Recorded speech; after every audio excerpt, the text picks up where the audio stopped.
कालू भाई कार्टून।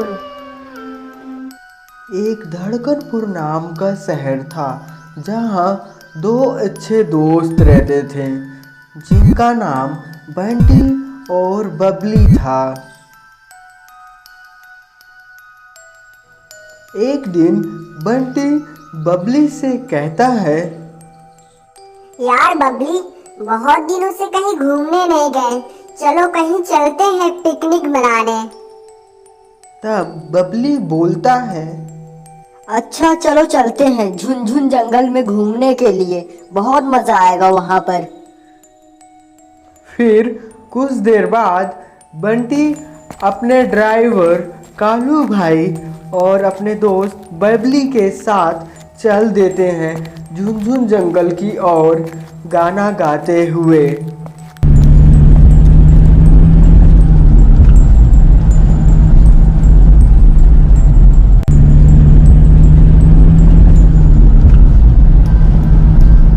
जिंदगी के सफर में जो चल देते हैं यार, वो याद आते हैं, हाँ वो याद आते हैं।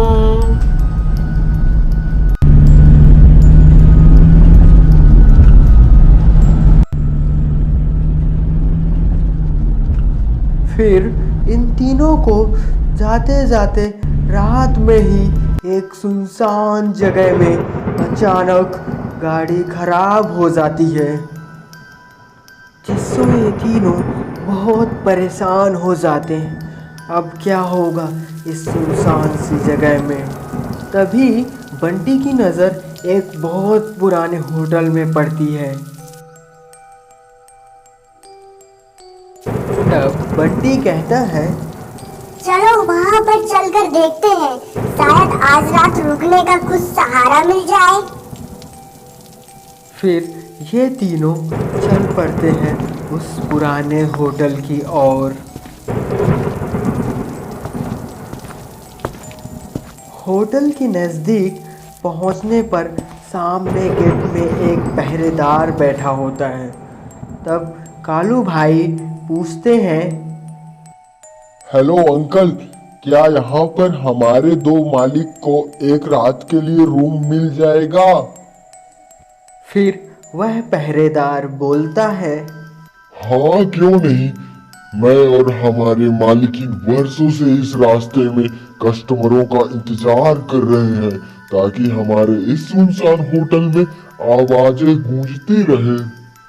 फिर इसके बाद बंटी और बबली गेट के अंदर चले जाते हैं और कालू भाई ड्राइवर वापस चले जाते हैं गाड़ी को बनवाने के लिए। और फिर डरावनी आवाज़ें आने लगती हैं।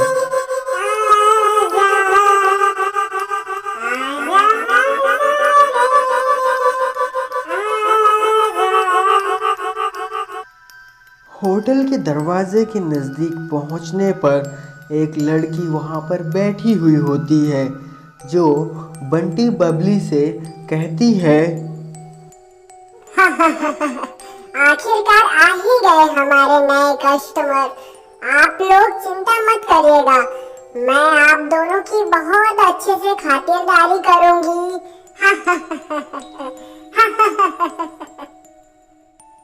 फिर इसके बाद बंटी बबली होटल के अंदर चले जाते हैं। फिर जैसे ही बंटी बबली होटल में पहुंचते हैं, उन दोनों पहरेदार और लड़की की फ़ोटो देखकर हैरान रह जाते हैं। तब बेचारा बबली डरते हुए कहता है, बंटी यार, लगता है इस होटल में चुड़ैल का वास है जो कुछ चाह रही है हमसे। तब फिर बंटी बोलता है, हाँ बबली भाई, मुझे भी ऐसा लग रहा है, लगता है अब हम दोनों को कोई नहीं बचा पाएगा।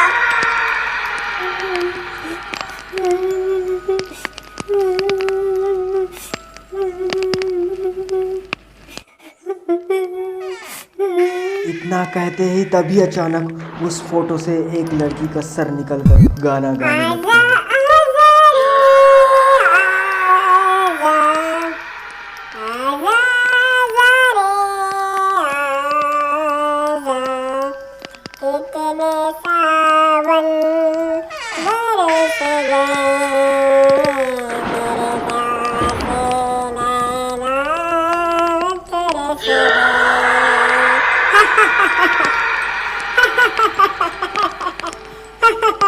अब बंटी बबली बहुत ज़्यादा डर जाते हैं।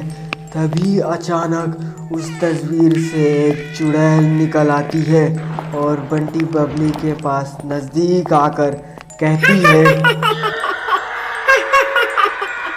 मैं हूँ चंपा चुड़ैल। मैं सदियों से किसी का इंतजार कर रही थी जो मुझसे शादी करे, लेकिन अब मैं तुम दोनों में से किसी एक से शादी करके रहूंगी।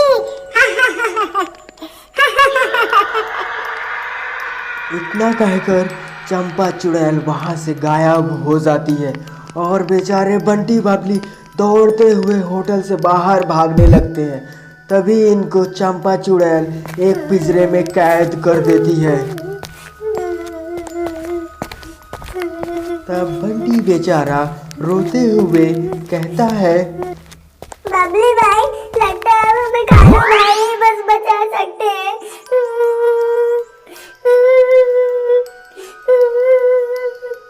फिर चंपा चुड़ैल कहती है, अब बताओ तुम दोनों में से कौन मुझसे शादी करेगा? जिसने भी मना किया मैं उसे जलाकर खाक कर दूंगी।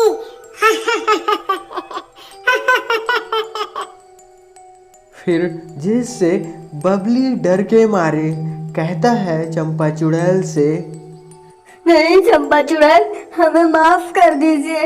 हम दोनों आपसे शादी कर लेंगे, बस हमें जलाइएगा नहीं। तब चंपा चुड़ैल मन ही मन सोचती है, लगता है ये लड़का अच्छा ऑफर दिया है जिससे मेरे पास 2 पति हो जाएंगे।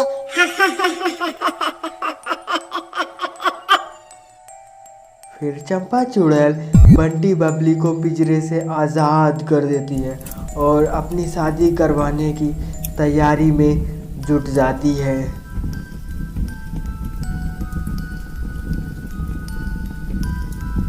अब इधर दूसरी ओर कालू भाई गाड़ी बनवाकर होटल की ओर आ जाते हैं। फिर कालू भाई उस पहरेदार से कहते हैं, और अंकल कैसे हैं? जरा आराम भी कर लीजिए करे। फिर पहरेदार बोलता है, बेटा, मैं तो सदियों से ही आराम कर रहा हूँ, लेकिन मेरी मालकिन के शादी के बाद मैं चला जाऊंगा यहाँ से। इतना कहकर वह पहरेदार कंकाल में बदल जाता है और हंसते हुए कहता है, नहीं बचोगे तुम लोग, नहीं बचोगे।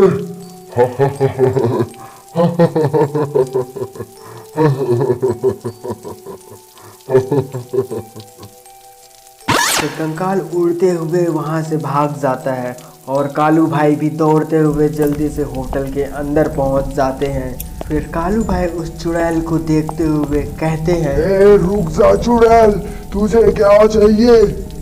तब चंपा चुड़ैल कहती है, मेरे को दुनिया नहीं बस पति चाहिए। वैसे तू कौन है रे कालिया जो मुझसे इस तरह से चिल्लाकर बात कर रहा है? तब कालू भाई अपने बारे में सब कुछ बता देते हैं। तब फिर चंपा चुड़ैल कहती है, तू मेरे रास्ते में मत आ, नहीं तो तुझे नानी याद दिला दूंगी। जिससे कालू भाई बहुत गुस्से में आकर अपनी शक्तियों से उस चुड़ैल पे अग्नि प्रहार कर देते हैं, जिससे चंपा चुड़ैल जलने लगती है। बचाओ मुझे, बचाओ, अब मैं नहीं करूंगी किसी को परेशान। माफ कर दो मुझे, बचा लो कोई, मुझे बचा लो, कोई तो मुझ पर तरस करो।